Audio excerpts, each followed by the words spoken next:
നമ്മൾ കഴിഞ്ഞ ദിവസം പറഞ്ഞ പോലെ തന്നെ ഓരോ സെക്ടറിലെയും ലീഡർ കമ്പനികളെ പരിചയപ്പെടുത്തുന്ന വീഡിയോസിൽ ഫസ്റ്റ് വീഡിയോ ആണ്. തുടർന്നുള്ള വീഡിയോസ് നമ്മുടെ ചാനലിൽ അപ്ലോഡ് ചെയ്യുന്നതായിരിക്കും. അപ്പോൾ ആദ്യമായിട്ട് കാണുന്നവർ ചാനൽ സബ്സ്ക്രൈബ് ചെയ്ത് തൊട്ടടുത്തുള്ള നോട്ടിഫിക്കേഷൻ ബെല്ല് ക്ലിക്ക് ചെയ്ത് വെച്ചിട്ടുണ്ടെങ്കിൽ നിങ്ങൾക്ക് തുടർന്നുള്ള വീഡിയോസും കിട്ടുന്നതായിരിക്കും. അപ്പോൾ ഫസ്റ്റ് ഇന്ന് നമ്മൾ കവർ ചെയ്യുന്നത് ഓട്ടോമൊബൈൽ സെക്ടറാണ്. നമുക്കറിയാം സെക്ടർ എന്ന് പറയുന്നത് ഓട്ടോമൊബൈൽ സെക്ടർ ഇന്ത്യയിലെ ഏറ്റവും വലിയൊരു സെക്ടർ തന്നെയാണ്. മൊത്തത്തിലുള്ള ഇൻഡസ്ട്രീസ് നമ്മൾ വെച്ച് നോക്കുകയാണെങ്കിൽ നമ്മുടെ മൊത്തത്തിലുള്ള GDPക്ക് ആണെങ്കിലും അതുപോലെ തന്നെ എംപ്ലോയ്മെൻറ്റിലാണെങ്കിലും ഏറ്റവും കൂടുതൽ കോൺട്രിബ്യൂഷൻ നൽകുന്ന ഒരു സെക്ടറാണ് ഓട്ടോമൊബൈൽ സെക്ടർ എന്ന് പറയുന്നത്. അപ്പോൾ അതിൻ്റെ ഒരു ഗ്രോത്ത് നോക്കുകയാണെങ്കിൽ വേൾഡിൽ തന്നെ ഏറ്റവും വലിയ ലാർജസ്റ്റ് ഓട്ടോമൊബൈൽ പ്രൊഡ്യൂസേഴ്സാണ് ഇന്ത്യ എന്ന് പറയുന്നത്. അതുപോലെ തന്നെ ഈ ഒരു സെക്ടറിലെ എംപ്ലോയ്മെൻറ്റ് നോക്കുകയാണെങ്കിൽ ഏറ്റവും കൂടുതൽ എംപ്ലോയ്മെൻറ്റ് കൊടുക്കുന്ന ഒരു സെക്ടർ കൂടിയാണ് ഓട്ടോമൊബൈൽ സെക്ടർ എന്ന് പറയുന്നത്. അപ്പോൾ ഇത്രയും വലിയൊരു സെഗ്മെൻറ്റിൽ ഒരുപാട് സെക്ഷൻസ് ആയിട്ട് തന്നെ ഓട്ടോമൊബൈലിൽ നമുക്ക് 2 വീലേഴ്സ് പറയാം, പാസഞ്ചർ വെഹിക്കിൾസ് ഉണ്ട്, കൊമേഴ്ഷ്യൽ വെഹിക്കിൾസ് ഉണ്ട്. അതുപോലെ തന്നെ ഇപ്പോൾ പുതിയ ഈ പാസഞ്ചർ വെഹിക്കിൾസും അതുപോലെ തന്നെ 2 വീലേഴ്സിലും കൊമേഴ്ഷ്യൽ വെഹിക്കിൾസിലും ഇലക്ട്രിക്കൽ വെഹിക്കിൾസ് എന്ന് പറയുന്ന പുതിയൊരു സെഗ്മെൻറ്റ് തന്നെ എറൈസ് ചെയ്ത് വരുന്നത് നമുക്ക് കാണാനായിട്ട് സാധിക്കും. അതിൻ്റെ ഒരു ഗ്രോത്താണ് റീസെൻ്റിലേക്ക് നമുക്ക് കണ്ടുകൊണ്ടിരിക്കാനായിട്ട് സാധിക്കുന്നത്. അപ്പോൾ വളരെ ഗ്രോത്തുള്ള വളർന്നുകൊണ്ടിരിക്കുന്ന ഒരു ഇൻഡസ്ട്രിയാണ് ഓട്ടോമൊബൈൽ സെക്ടർ അല്ലെങ്കിൽ ഓട്ടോമൊബൈൽ ഇൻഡസ്ട്രി എന്ന് പറയുന്നത്. അപ്പോൾ ഇതിൽ നിന്നുള്ള സ്റ്റോക്കുകൾക്കും തീർച്ചയായിട്ടും മുന്നോട്ട് ഒരുപാട് ഗ്രോത്ത് കാണാനായിട്ട് സാധിക്കും. അപ്പോൾ ഈ ഒരു സെഗ്മെൻറ്റിൽ നിന്ന് വളരെ സെലക്റ്റീവായിട്ട് നല്ല സ്റ്റോക്കുകളിൽ നിങ്ങൾ ഇൻവെസ്റ്റ് ചെയ്യുകയാണെങ്കിൽ ഫ്യൂച്ചർ ഓട്ടോമൊബൈൽ സെക്ടറിൻ്റെ ഗ്രോത്തിൻ്റെ ഭാഗമാവാനായിട്ട് നിങ്ങൾക്ക് സാധിക്കുമെന്നുള്ളതാണ്. ഇപ്പോൾ നമുക്ക് നോക്കുകയാണെങ്കിൽ ഗവൺമെൻറ്റിൻ്റെ ഭാഗത്തു നിന്നുള്ള പല ഇനിഷ്യേറ്റീവ്സും അതിനെ സപ്പോർട്ട് ചെയ്യുന്നതാണ് എന്ന് കാണാനായിട്ട് സാധിക്കും. അതിലൊന്ന് എടുത്തു പറയേണ്ട ഒരു സംഭവമാണ് ഓട്ടോമോട്ടീവ് മിഷൻ പ്ലാൻ 2026. അതായത് 2026 ഇന്ത്യനെ ഈ ഓട്ടോമോട്ടീവ് സെക്ടറിൽ തന്നെ ഒരു ഗ്ലോബൽ ലീഡർ എന്നുള്ള സ്റ്റാറ്റസ് നേടിയെടുക്കാനായിട്ട് ഇന്ത്യ ഗവൺമെൻറ് കൊണ്ടുവന്നിട്ടുള്ള ഒരു പ്ലാനാണ്. അപ്പോൾ അതൊരു വളരെ പോസിറ്റീവായിട്ടൊരു ഇനിഷ്യേറ്റീവാണ് ഗവൺമെൻറ്റിൻ്റെ ഭാഗത്തുനിന്ന്.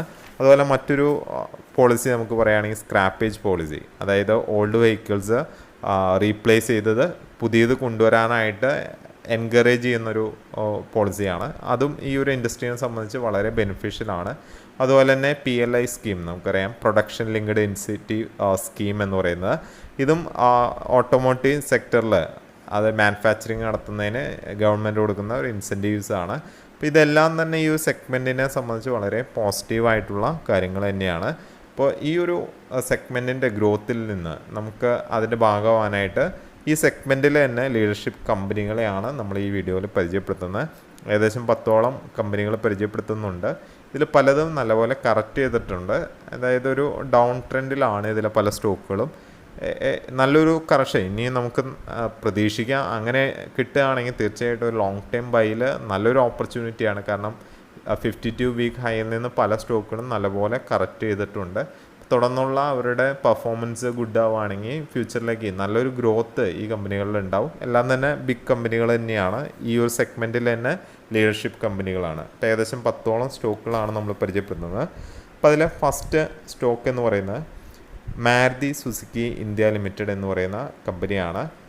ഇന്ത്യയിലെ മാരുതി സുസുക്കി എന്നുള്ള വാക്ക് അറിയില്ലാത്ത ആരും തന്നെ ഉണ്ടാവാൻ സാധ്യതയില്ല. കാരണം ഓട്ടോമൊബൈൽ സെക്ടർ പ്രത്യേകിച്ച് കാറിൽ ഇന്ത്യയിലെ ഒരു ഡോമിനൻറ്റ് പ്ലെയറാണ് മാരുതി സുസുക്കി എന്ന് പറയുന്ന കമ്പനി.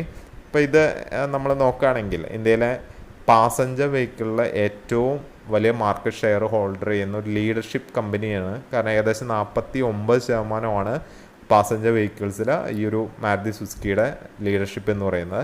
അതുപോലെ തന്നെ CNG വെഹിക്കിൾസിലും ലീഡർഷിപ്പ് ഉണ്ട്. അതുപോലെ സെഡാൻ കോമ്പാക്ട് സ്പേസ് സെഗ്മെൻറ്റിൽ ഏറ്റവും നല്ല കാറുകൾ, ഫ്യൂവൽ എഫിഷ്യൻ്റ് ആയിട്ടുള്ള കാറുകൾ പ്രൊവൈഡ് ചെയ്യുന്ന ഒരു കമ്പനി കൂടിയാണ് മാരുതി സുസുക്കി എന്ന് പറയുന്നത്. അപ്പോൾ നമുക്ക് വളരെ അഫോർഡബിൾ ആയിട്ട് ഇന്ത്യക്കാർക്ക് കാർ കൊടുക്കുന്ന വളരെ പോപ്പുലർ മോഡൽസ്, നമുക്ക് എല്ലാവർക്കും അറിയാവുന്ന സ്വിഫ്റ്റ്, ബലേന, ഓൾട്ടോ പോലെയുള്ള മോഡൽസ് ഉള്ള ഒരു കമ്പനി കൂടിയാണ്. മാത്രമല്ല അവർ റീസെൻ്റ്ലി EV മാർക്കറ്റിലോട്ട് ഈ വിചാര വഴി എൻ്റർ ചെയ്തിട്ടുള്ളത് നമുക്ക് കാണാനായിട്ട് സാധിക്കും. ഇപ്പോൾ ഫ്യൂച്ചറിൽ നല്ലൊരു ഗ്രോത്ത് ഈ ഒരു കമ്പനിക്ക് ഉണ്ടാവും എന്നുള്ളത് തന്നെയാണ് വിശ്വാസം. അപ്പോൾ ഇതാണ് നമ്മൾ പരിചയപ്പെടുത്തുന്ന ഫസ്റ്റ് മാർക്കറ്റ് ലീഡർ കമ്പനി എന്ന് പറയുന്നത്. സെക്കൻഡ് നമ്മൾ പരിചയപ്പെടുത്തുന്ന കമ്പനി എന്ന് പറയുന്നത് ടാറ്റ മോട്ടോഴ്സ് ലിമിറ്റഡ് ആണ്. ഇതുപോലെ പ്രത്യേകിച്ച് പറയേണ്ട ആവശ്യമില്ല. കാരണം ഇപ്പോൾ റീസെൻ്റ്ലി നമ്മൾ നോക്കുകയാണെങ്കിൽ ഒരു അമേസിങ് ഗ്രോത്താണ് ടാറ്റ മോട്ടോഴ്സിനെ സംബന്ധിച്ചുണ്ടായിട്ടുള്ളത്. ഇപ്പോൾ ഇതിൽ മെയിനായിട്ട് ഇതിന് ലീഡർഷിപ്പ് ഉള്ളത് കൊമേഴ്ഷ്യൽ വെഹിക്കിൾസിലാണ്. ഏകദേശം 37% മാർക്കറ്റ് ഷെയറോടുകൂടി ഇന്ത്യയിലെ ഏറ്റവും വലിയൊരു കൊമേഴ്ഷ്യൽ വെഹിക്കിൾ പ്രൊഡ്യൂസറാണ് ടാറ്റ മോട്ടോഴ്സ് എന്ന് പറയുന്നത്. അതുപോലെ പാസഞ്ചർ കാറുകളും വളരെ നല്ല രീതിയിൽ ഗ്രോത്ത് ഈ ഒരു കമ്പനിക്കുണ്ട്, പ്രത്യേകിച്ച് EV സെഗ്മെൻറ്റിൽ. അപ്പോൾ നമ്മൾ നോക്കുകയാണെങ്കിൽ ഇതിൻ്റെ പോപ്പുലർ മോഡൽസ് ആയിട്ടുള്ള നെക്സോൺ, ഹാരിയർ, ടിയാഗോ ഒക്കെ റീസെൻ്റ്ലി വളരെ നല്ല രീതിയിൽ സെയിൽസ് ഗ്രോത്ത് ടാറ്റയുടെ തന്നെ പഞ്ചൊക്കെ കാണിക്കുന്നത് നമുക്ക് കാണാനായിട്ട് സാധിക്കും. അതുപോലെ 2008 അവർ ജാഗർ ലാൻഡ് റോവർ GLR എന്ന് പറയുന്ന കമ്പനീനെ ഏറ്റെടുത്തിരുന്നു. അത് കുറേ നാൾ നഷ്ടത്തിലായിരുന്നു, എന്നാൽ റീസെൻ്റ്ലി അതിൻ്റെ പെർഫോമൻസ് വളരെയധികം ഇമ്പ്രൂവ് ചെയ്ത് വരുന്നത് കാണാനായിട്ട് സാധിക്കുന്നുണ്ട്. അത് തീർച്ചയായിട്ടും ടാറ്റ മോട്ടോഴ്സിൻ്റെ ഫ്യൂച്ചറിലുള്ള ഗ്രോത്തിന് വളരെയധികം സഹായിക്കുന്ന ഒരു ഫാക്ടറാണ്. നമ്മൾ പരിചയപ്പെടുത്തുന്ന മൂന്നാമത്തെ കമ്പനി എന്ന് പറയുന്നത് മഹീന്ദ്ര ആൻഡ് മഹീന്ദ്ര ലിമിറ്റഡ് എന്ന് പറയുന്ന കമ്പനിയാണ്. ഇത് മെയിനായിട്ട് യൂട്ടിലിറ്റി വെഹിക്കിൾസ് അതുപോലെ തന്നെ ട്രാക്ടർ സെഗ്മെൻറ്റിലെ ഒരു മേജർ പ്ലെയറാണ് ഇന്ത്യയിലെ. ഏറ്റവും ഒരു ലീഡർ തന്നെയായിട്ടുള്ള ഒരു കമ്പനിയാണ്. അപ്പോൾ ഈ ഒരു കമ്പനിയുടെ ഈ പറയുന്ന യൂട്ടിലിറ്റി അതുപോലെ ട്രാക്ടർ സെഗ്മെൻറ്റ് മാത്രമല്ല, റീസെൻ്റ്ലി നമുക്ക് എല്ലാവർക്കും അറിയാവുന്നൊരു കാര്യമാണ്, SUV സെഗ്മെൻറ്റിൽ വളരെയധികം മാർക്കറ്റ് ഷെയർ ഈ ഒരു കമ്പനി കൂട്ടിക്കൊണ്ടുവരുന്നത് കാണാനായിട്ട് സാധിക്കും. അതിൽ മെയിനായിട്ട് പറയേണ്ട പോപ്പുലർ മോഡൽസാണ് സ്കോർപിയോ, XUV 500, താർ. അതുപോലെ പുതിയ മോഡൽസ് ഈ SUV സെഗ്മെൻറ്റിൽ ഈ കമ്പനി ഇറക്കുന്നുണ്ട്. നല്ലൊരു ഗ്രോത്താണ് ഈ ഒരു സെഗ്മെൻറ്റിൽ കമ്പനി റീസെൻ്റ്ലി കാഴ്ചവെച്ചിട്ടുള്ളത്. നമ്മൾ പരിചയപ്പെടുത്തുന്ന നാലാമത്തെ കമ്പനി എന്ന് പറയുന്നത് ഹീറോ മോട്ടോകോർപ്പ് ലിമിറ്റഡ് എന്ന് പറയുന്ന കമ്പനിയാണ്. ഹീറോ മോട്ടോകോർപ്പ് എന്ന് പറയുന്നത് വേൾഡിലെ തന്നെ ലാർജസ്റ്റ് 2 വീലർ മാനുഫാക്ചറാണ്. ഇന്ത്യയിലെയും ഏറ്റവും നമ്പർ 1 കമ്പനി തന്നെയാണ് ഈ ഒരു സെഗ്മെൻറ്റിൽ. അതുപോലെ ഫ്യൂവൽ എഫിഷ്യൻ്റ് ആയിട്ടുള്ള റിലയബിൾ ആയിട്ടുള്ള മോട്ടോർ സൈക്കിൾ പ്രൊഡ്യൂസ് ചെയ്യുന്നൊരു കമ്പനി. അതിൻ്റെ പല പോപ്പുലർ മോഡലുകളും നമുക്ക് എല്ലാവർക്കും അറിയാവുന്നതാണ്. സ്പ്ലെൻഡർ, പാഷൻ, എക്സ്ട്രീം പോലെയുള്ള വളരെ വെൽ നോൺ ആയിട്ടുള്ള ഫ്യൂവൽ എഫിഷ്യൻ്റ് ആയിട്ടുള്ള മോട്ടോർ വെഹിക്കിൾസ് പ്രൊഡ്യൂസ് ചെയ്യുന്ന ഒരു കമ്പനി കൂടിയാണത്. അഞ്ചാമത്തെ കമ്പനി എന്ന് പറയുന്നത് ബജാജ് ഓട്ടോ ലിമിറ്റഡ് എന്ന് പറയുന്ന കമ്പനിയാണ്. ഈ കമ്പനി മെയിനായിട്ട് മോട്ടോർ സൈക്കിളിലും അതുപോലെ 3 വീലർ സെഗ്മെൻറ്റിലെ ഒരു ലീഡർ കമ്പനിയാണ്. വേൾഡിന് തന്നെ ലാർജസ്റ്റ് 3 വീലർ പ്രൊഡ്യൂസറാണ് ഈ ഒരു കമ്പനി എന്ന് പറയുന്നത്. അതുപോലെ ഇന്ത്യയിൽ നിന്ന് 2 വീലേഴ്സും 3 വീലേഴ്സും എക്സ്പോർട്ട് ചെയ്യുന്നതിൽ ഒരു ലാർജസ്റ്റ് കമ്പനിയാണ് ബജാജ് ഓട്ടോ ലിമിറ്റഡ് എന്ന് പറയുന്നത്. മോട്ടോർ സൈക്കിളിൽ വളരെ വെൽ നോൺ ആയിട്ടുള്ള പൾസർ, ഡോമിന, പ്ലാറ്റിന പോലെയുള്ള കമ്പനികൾ ഡൊമസ്റ്റിക്കിലും ഇൻ്റർനാഷണൽ മാർക്കറ്റിലും പ്രസൻസ് കാണിക്കുന്ന മോഡൽസും വെഹിക്കിൾസും ഈ ഒരു കമ്പനിക്ക് ഉണ്ട് എന്നുള്ളത് പ്രത്യേകതയാണ്. നമ്മൾ പരിചയപ്പെടുത്തുന്ന ആറാമത്തെ കമ്പനി എന്ന് പറയുന്നത് TVS മോട്ടോഴ്സ് കമ്പനി ലിമിറ്റഡ് എന്ന് പറയുന്ന കമ്പനിയാണ്. ഇന്ത്യയിലെ തന്നെ 3rd ലാർജസ്റ്റ് 2 വീലർ മാനുഫാക്ചറാണ് TVS മോട്ടോ കമ്പനി ലിമിറ്റഡ് എന്ന് പറയുന്നത്. വളരെ വെൽ നോൺ ആയിട്ടുള്ള പെർഫോമൻസ് ഓറിയൻറ്റഡ് ആയിട്ടുള്ള അപ്പാച്ചെ സീരീസ് അതുപോലെ തന്നെ പോപ്പുലർ ആയിട്ടുള്ള ജൂപിറ്റർ ഒരു TVS മോട്ടോഴ്സ് കമ്പനി ലിമിറ്റഡിൻ്റേതാണ്. നമ്മൾ പരിചയപ്പെടുത്തുന്ന ഏഴാമത്തെ കമ്പനി എന്ന് പറയുന്നത് അശോക് ലേലാൻഡ് ലിമിറ്റഡ് ആണ്. ഇന്ത്യയിലെ മീഡിയ ആൻഡ് ഹെവി കൊമേഴ്ഷ്യൽ വെഹിക്കിൾസിലെ ഒരു ലീഡിംഗ് മാനുഫാക്ചർ കമ്പനിയാണ്. ഏകദേശം 31% മാർക്കറ്റ് ഷെയറോടുകൂടി ഒരു ലീഡിംഗ് കമ്പനിയാണ് ഈ സെഗ്മെൻറ്റിൽ. അതുപോലെ നമ്മൾ നോക്കുകയാണെങ്കിൽ മൊത്തത്തിലുള്ള കൊമേഴ്ഷ്യൽ വെഹിക്കിൾസിൻ്റെ കേസിൽ 2nd ലാർജസ്റ്റ് പ്രൊഡ്യൂസറാണ്. അതുപോലെ ബസ്സസിൻ്റെ പ്രൊഡ്യൂസിൽ ഗ്ലോബലി തന്നെ 4th ലാർജസ്റ്റ് ആയിട്ടുള്ള ഒരു കമ്പനി കൂടിയാണ്.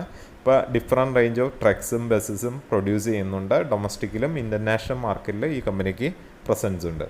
നമ്മൾ പരിചയപ്പെടുത്തുന്ന എട്ടാമത്തെ കമ്പനി എന്ന് പറയുന്നത് ഹ്യുണ്ടായി മോട്ടോഴ്സ് ഇന്ത്യ ലിമിറ്റഡ് എന്ന് പറയുന്ന കമ്പനിയാണ്. റീസെൻ്റ്ലി IPO വഴി വന്നിട്ടുള്ള ഒരു കമ്പനി കൂടിയാണ്. ഹ്യുണ്ടായി എന്ന് പറയുന്നത് ഇന്ത്യയിൽ വളരെ വെൽ നോൺ, ഇന്ത്യ മാത്രമല്ല ഇൻ്റർനാഷണൽ ലെവലിലും വെൽ നോൺ ആയിട്ടുള്ള ബ്രാൻഡ് നെയിമാണ്. ഇന്ത്യയിൽ നോക്കുകയാണെങ്കിൽ പാസഞ്ചർ വെഹിക്കിൾസിൽ 2nd ലാർജസ്റ്റ് പ്രൊഡ്യൂസറാണ് ഈ ഒരു കമ്പനി എന്ന് പറയുന്നത്. അതുപോലെ തന്നെ വളരെ സ്റ്റൈലിഷായിട്ട് ഫീച്ചർ റിച്ച് കാറുകൾ പ്രൊഡ്യൂസ് ചെയ്യുന്നൊരു കമ്പനിയാണ്. അവരുടെ പോപ്പുലർ മോഡൽസാണ് ക്രെറ്റ, വെന്യൂ, i20 പോലെയുള്ള കാറുകൾ. ഇപ്പോൾ നമ്മൾ പരിചയപ്പെടുത്തുന്ന 9ാമത്തെ കമ്പനി എന്ന് പറയുന്നത് ഐഷർ മോട്ടോഴ്സ് ആണ്. ഐഷർ മോട്ടോഴ്സ് എന്ന് പറയുമ്പോൾ തന്നെ ഗ്ലോബലി തന്നെ മിഡിൽ വെയ്റ്റ് മോട്ടോർ സൈക്കിളിലെ ഒരു ലീഡറാണ് ഈ ഒരു കമ്പനി എന്ന് പറയുന്നത്. ഇന്ത്യയിലെ പ്രീമിയം മോട്ടോർ സൈക്കിൾ സെഗ്മെൻറ്റിലെ ലീഡിംഗ് കമ്പനിയാണ്. ഇതിൻ്റെ വളരെ വെൽ നോൺ ആയിട്ടുള്ള ഒരു കൾട്ട് ബ്രാൻഡാണ് റോയൽ എൻഫീൽഡ് എന്ന് പറയുന്നത്. നമുക്കെല്ലാവർക്കും അറിയാവുന്നതാണ്. ഇതിൻ്റെ motor cycle models classic 350, bullet, Himalayan പോലെയുള്ള മോട്ടോർ സൈക്കിൾസ് ഐഷർ മോട്ടോഴ്സിൻ്റെ ആണ്. ഇപ്പോൾ വളരെ വെൽ നോൺ ആയിട്ടുള്ള ഒരു ബ്രാൻഡാണ്. വളരെ സ്ട്രോങ് ആയിട്ട് മാർക്കറ്റിൽ നിൽക്കുന്ന കമ്പനി കൂടിയാണ് ഐഷർ മോട്ടോഴ്സ്. നമ്മൾ പരിചയപ്പെടുത്തുന്ന 10ാമത്തെ കമ്പനി എന്ന് പറയുന്നത് Honda motor cycles and scooters India private limited എന്ന് പറയുന്ന കമ്പനിയാണ്. ഇതൊരു അൺലിസ്റ്റഡ് കമ്പനിയാണ്. ഇത് ഇന്ത്യയിലെ 2 വീലർ സെഗ്മെൻറ്റിൽ ഹീറോ കഴിഞ്ഞ വളരെയധികം പ്രസൻസ് ഉള്ള സെക്കൻഡ് ലാർജസ്റ്റ് കമ്പനി കൂടിയാണ് ഹോണ്ട മോട്ടോർ സൈക്കിൾ എന്ന് പറയുന്നത്. ഇന്ത്യയിലെ ബെസ്റ്റ് സെല്ലിംഗ് സ്കൂട്ടേഴ്സ് ആയിട്ടുള്ള ആക്റ്റീവ, അതുപോലെ മോട്ടോർ സൈക്കിൾ സെഗ്മെൻറ്റിലെ ഷൈൻ, യൂണിക്കോൺ പോലെയുള്ള പ്രൊഡക്റ്റുകൾ ഈ ഹോണ്ട മോട്ടോർ സൈക്കിളിൻ്റെ പ്രൊഡക്റ്റുകളാണ് എന്നുള്ളത് എടുത്തു പറയാവുന്ന ഒരു കാര്യമാണ്. അപ്പോൾ ഏകദേശം 10ഓളം കമ്പനികളാണ് നമ്മൾ ഈ ഒരു വീഡിയോയിൽ പരിചയപ്പെടുത്തിയത്.